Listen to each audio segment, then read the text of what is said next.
Hello, fellow humans. My name is Dorothy Laxton, and this is Fostering Untethered Communication and Knowledge, an adventure in stimulating objective, critical thought, shining the spotlight through individual spectacles, putting it once again on the bigger picture and our parts in it. Searching for life beyond the lifestyles we North American urban dwellers have to choose to chase, encouraging all to participate in positive change. Hello, fellow humans. It is Wednesday, March 16th, 2022. And I have a story that I have to tell. It's hard because it's mine. It's harder because it's not just mine. It involves an awful lot of people. But I think it's an important story because we're living in a society that I honestly believe is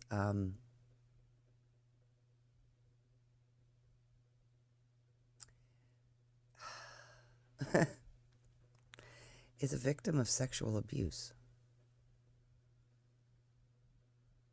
It is. Like, we're so oversexed that we're literally making laws about sexual identity. There is a reason why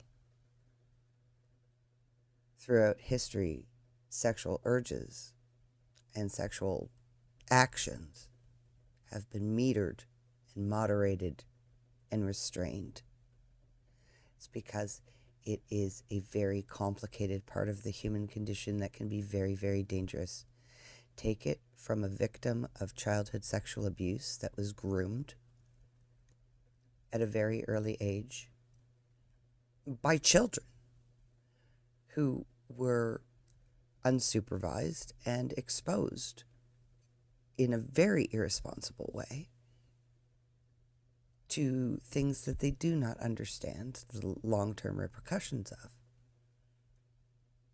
As adults, ditched any respect they had for sex and sexuality and its role in humanity because it's fun.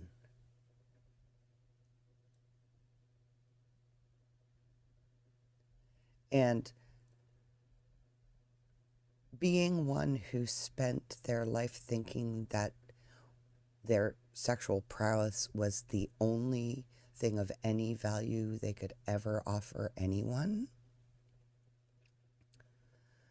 and seeing a society where everybody is defining themselves by their sexuality, it makes me want to weep. That innocence that was torn from me as a child. We are literally doing it to every child right now by overexposing them and overemphasizing sexuality. We are losing ourselves as persons.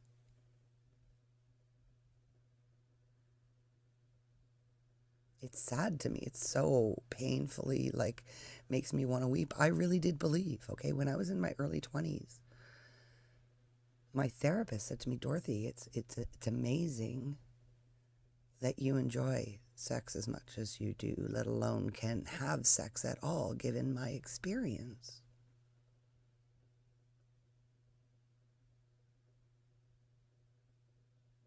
My experience was horrible, and it wasn't just that I was sexually abused. It was that the only time certain people were ever nice to me, and we're not talking about adults, I am talking about peers. They were peers. And they were multiple peers in the 70s and early 80s when adults were sexually liberated all over the place in front of children who didn't understand what was going on without supervising them, because all of a sudden we don't have to be responsible whatsoever. We've decided that grown-ups don't have to be responsible around children because, of all of the things we had learned and were learning about childhood psychological and development.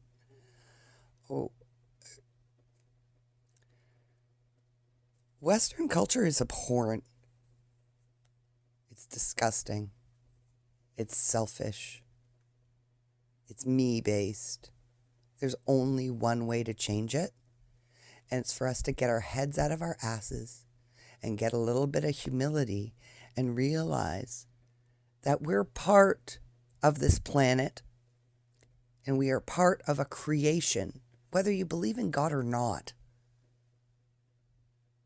You cannot deny that we are part of something greater than ourselves, and we have a responsibility to it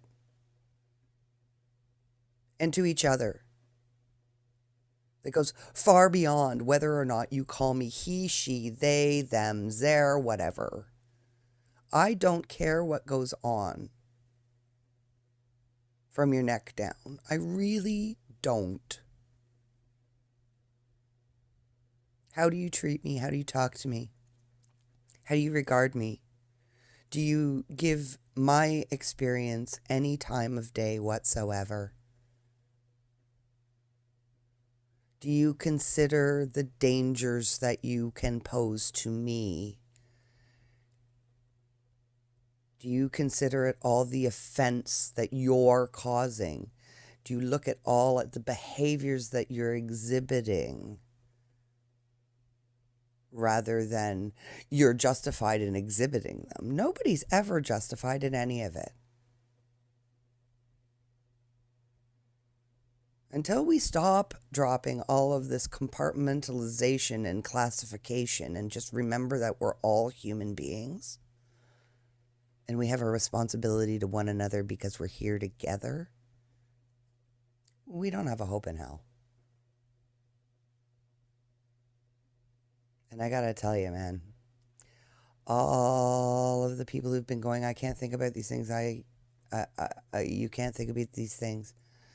Well, us not thinking about them has put us in a position where, honestly, when you start seeing the real effects of what has been happening while we have been ignoring the extremes playing their tug of war in politics, and you realize how little control you have over your own life, over your children. And that's us. And imagine what it's going to be like for your children's children. We have completely abandoned children and childhood to a marketing arena.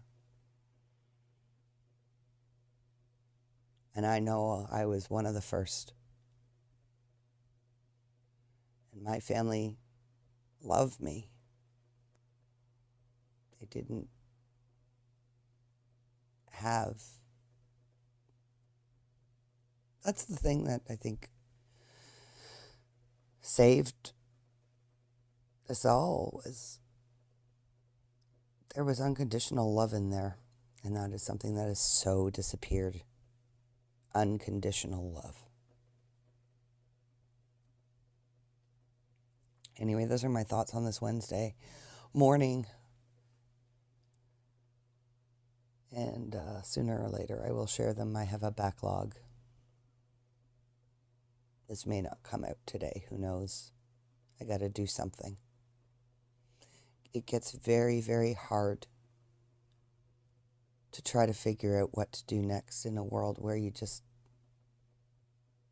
want to have hope. You really do. And every time there's a glimmer, oh, those shades get pulled down so hard, so fast. I'll keep trying to drag souls up out of the cave into the sunlight and pray that someday I can just let my soul sit there and stop having to descend.